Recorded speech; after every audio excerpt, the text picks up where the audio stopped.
Моя оценка это как делегата, и как первого секретаря Иркутского республиканского комитета партии, как человека, который также сегодня отчитывается за работу городской партийной организации, признать удовлетворительной. Удовлетворительной. Это будет объективная оценка. Вот некоторые, я не буду, Сергей Михайлович, там с ним какую-то дискуссию, нет. Но его оценка основывается, кто-то не заплатил взносы, не успел.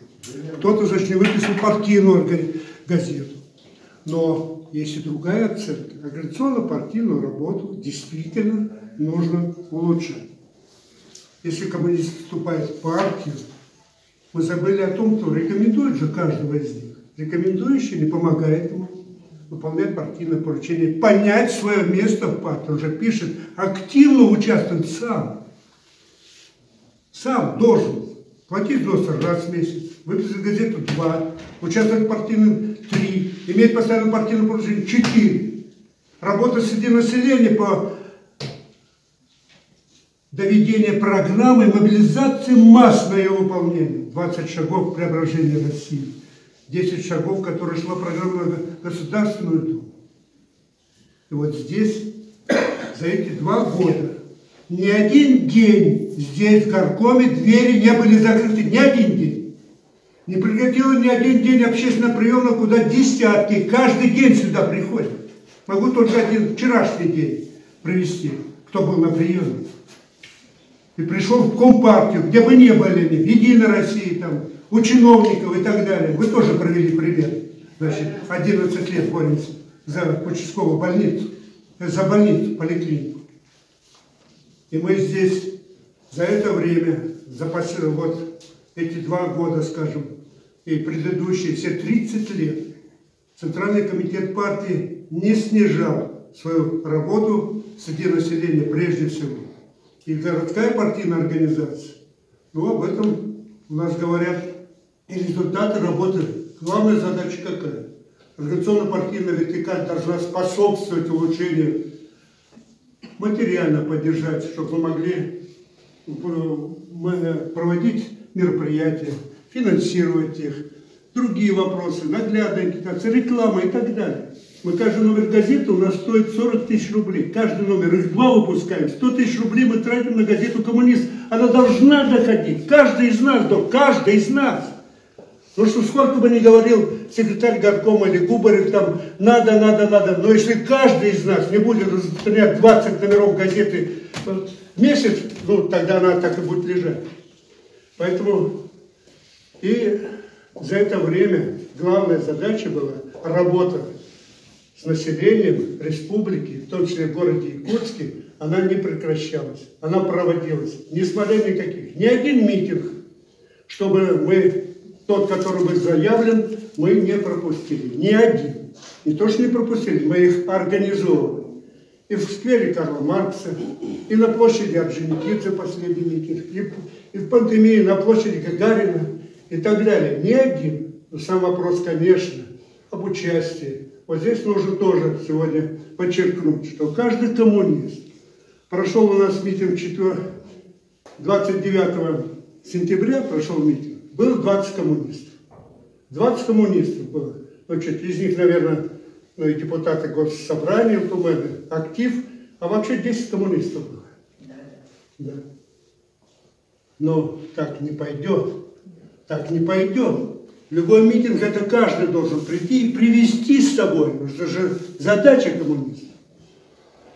По итогам Государственной Думы. Это экзамен. Это экзамен, когда Государственная Дума в республике, партийная организация работала.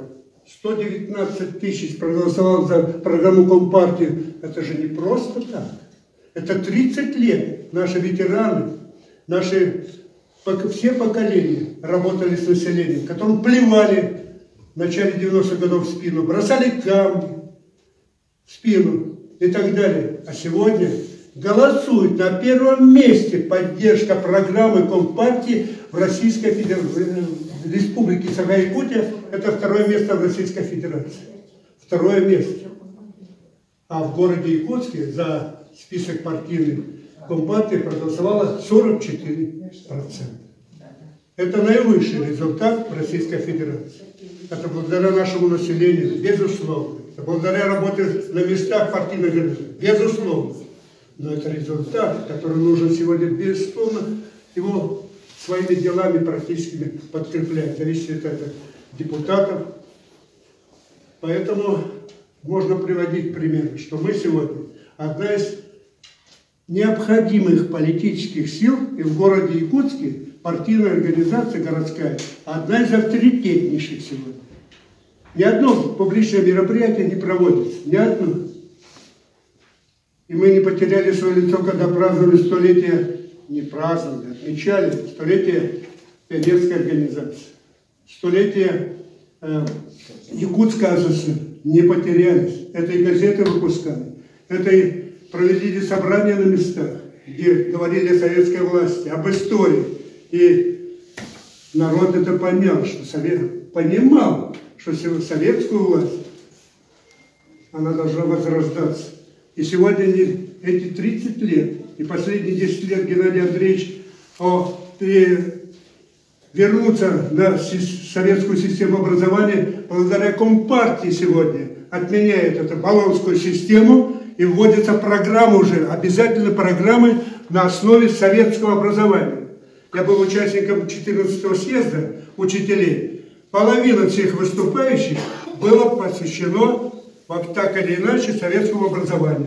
Вернуть трудовое воспитание, вернуть патриотическое воспитание, вернуть изучение значит, нашей литературы, классиков, современности, которые воспитывали, да.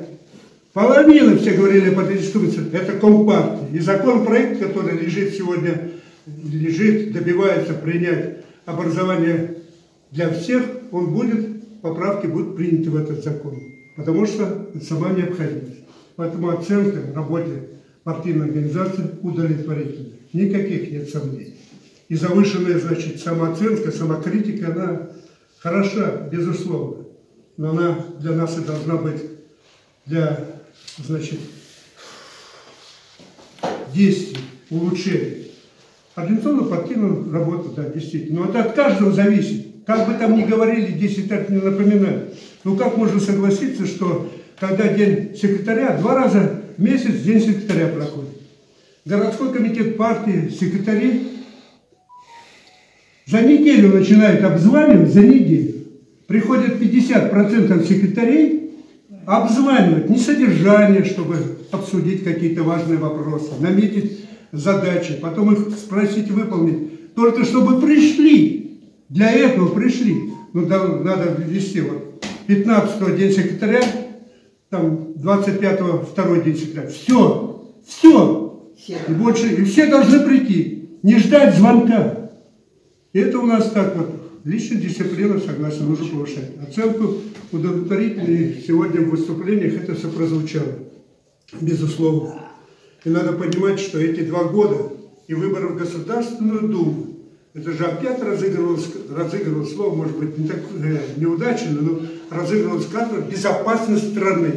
Путин – это единственный гарант безопасности страны. На это они делали упор. Административный ресурс бросили на выборах в муниципальное образование. Несмотря на это, мы 76 депутатов различных уровней провели. Это на 2-м месте после «Единой России». На 2-м месте. ЛДПР, «Справедливая Россия» там сзади. В таких условиях. И эта карта уже, не то что карта, этот лозунг уже не срабатывает, потому что вопросы принятия суверенитета ДНР и ЛНР в 2015 году, Геннадий Андреевич сказал, в 2015 году, а приняли только по истечении 8 лет. И все документы, которые связаны с суверенитетом, проект подготовил Компартии. И уже в 2014 году пошел первый конвой, сегодня 102-й конвой. И наша партийная организация участвует в гуманитарном конвое. Поэтому нет. Есть чем мы сегодня сказать и подвести итоги. Над чем работать тоже есть. Поэтому я хочу поблагодарить. Мы видим, ни одна партийная организация, политическая сила не проводит сегодня ежемесячную работу первичных партийных организаций. В них не проводятся собрания, они не встречаются с населением, они копят деньги от выборов до выборов, и все. Мы же каждый день работаем, каждый день. Во всех местных отделениях. Собрания, принимаем решения, ставим задачи. Мы сами, наша партийная работа. Поэтому сегодня политическая сила, и народ понял, что будущее вообще изменения – это прежде всего опора и поддержка Компартии. И в этом городская партийная организация, она сделала многое очень. Есть и проблемы, на которых мы сегодня обсудили. Поэтому я предлагаю признать работу удовлетворительно. Звучало бы тоже другие предложения. Принять постановление и дальше двигаться. Спасибо.